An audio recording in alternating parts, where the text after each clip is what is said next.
The reductive plasmonic photodeposition protocol potentiates the ability to guide sub-5 nanometer covalent metal assembly at targeted locations with optimal interfacial characteristics at ambient processing conditions.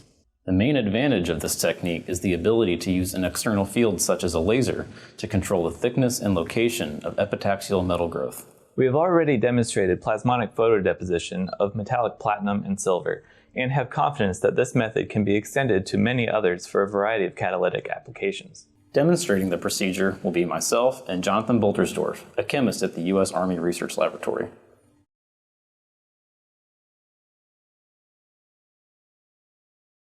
To begin this procedure, dilute 830 microliters of stock concentrated hydrochloric acid with water to 100 milliliters to obtain a 0.1 molar hydrochloric acid solution. Dilute 4 milliliters of this solution with water to 20 milliliters to create a 20 millimolar hydrochloric acid solution. Pipette 10 milliliters of this 20 millimolar hydrochloric acid solution into appropriate glassware. Next, add 0.0177 grams of palladium-2 chloride to the hydrochloric acid, and mix via sonication until all of the palladium-2 chloride is dissolved.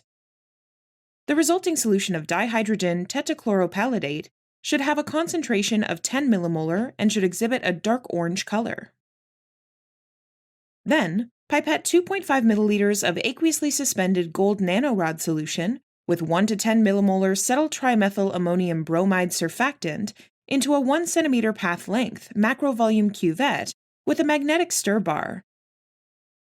Place the cuvette on a stir plate.